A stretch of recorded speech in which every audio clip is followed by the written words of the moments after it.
going right with Divine Outdoors. What we're going to be doing today is we're going to be making scratch calls.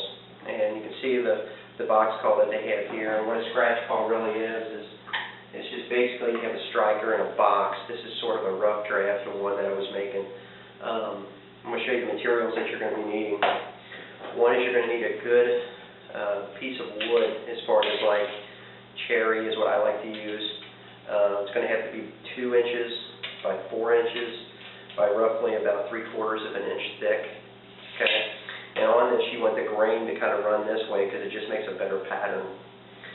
Also, the striker lid itself, what you're going to need to do is make sure that you have a good 3-inch by 4-inch piece of wood, and the end grain has to be on the end, and you have to have this grain where it runs parallel in real tight form. The tighter the form, the better the sound of this call is going to be. So eventually what you're going to do is you're going to glue the back on like this after you drill out the holes, and it's going to create like a chamber, an echo chamber. This is one that I already had finished. So this is what you're going to need. Just get you a tape measure, get you a good square pencil, 3 clamps, some Titebond glue, because it seems to work a lot better on the wood projects that I use. And what we're going to do, we're going to take our block of wood like this. We'll bring you a little bit closer. What you're going to want to do is you're going to want to find, you're going to come over about 1/8 of an inch over. So you're going to mark it as far on the ends that you can see. It doesn't really have to be exact. You just want enough piece, a lip, that will cause a little edge that you can put your stuff on.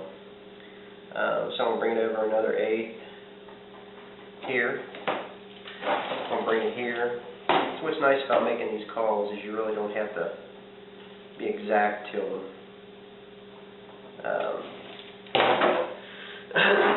So I'm going to go ahead and I'm going to take and I'll put this on here and draw my square.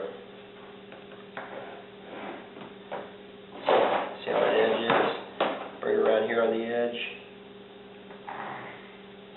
And a lot of people have different ways of making them, but this is the way that I learned or taught myself over time. And what you're going to do, is you're going to have this edge, you're going to drill out everything in here using a Forstner bit. Okay, so I'm going to bring you over here and show you that now. So just stay tuned, alright?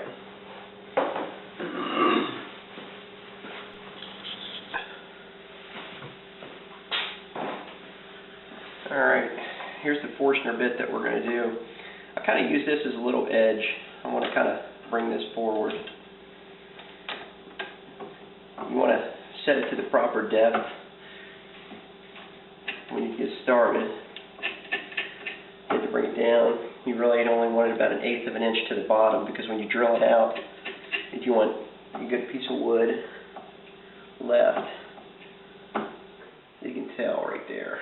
Okay, so I'm going to stop this. I'm going to get this started, move my fence over.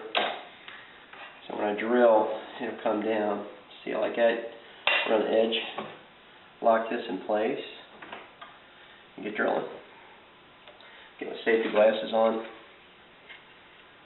You gotta be really careful of your hands in this edge. Move that over a little bit.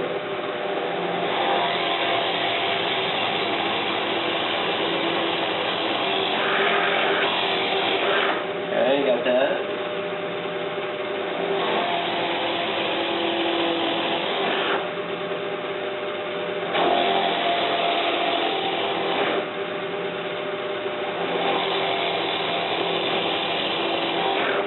Clean this up later.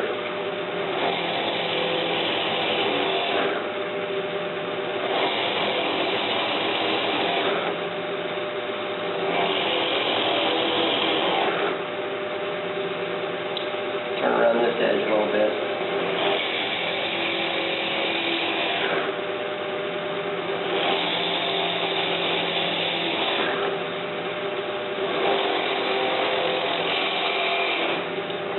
Now, once you move this out of the way, you're going to want to set your depth differently, because you're only going to take off a little bit now on the edge because you want to be able to create that little sound chamber. This is what we're going to do. We're only going to take off about 1/8 of an inch.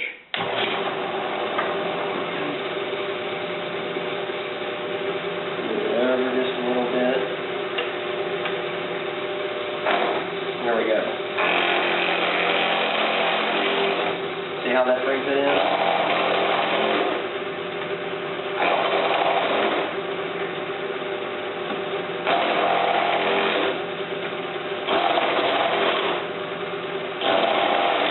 Be real careful on your hands.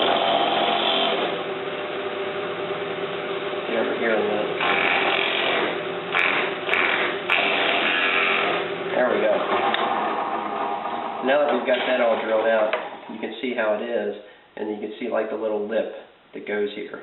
So we're going to clean this all up using a file. So I'm going to move you once again.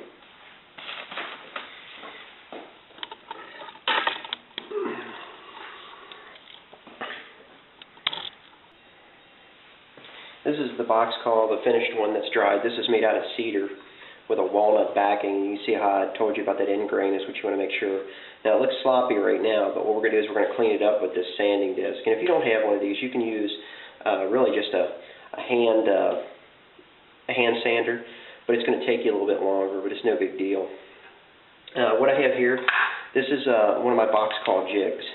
So you can see my measurements, when I do my box calls, and I'll show you here on another thing. You got to have 6 inches long here, by 1 3/4 inch high at the pitch, and then 5/8 on each side. Now what I like with this one is I can also use it for my calls, my box calls like this. And as far as it sticking up, it really doesn't matter. I usually try to stick up about 1/2 inch or so, but I'm going to turn it over on the back, and then I'm going to clean it up. But you can see how I've got that edge, that little call. I'm going to take it like this.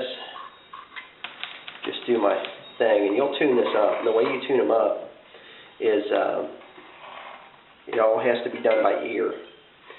So when you do it, what I mean by ear is the thinner the wood, it's roughly about 1/8 of an inch thick is what this is. You're going to be doing it by sound, because you can hear that little bit, how it's going to sound. It's going to sound deep and hollow. I'm going to move this out of the way, and we're going to get started with this. So what I do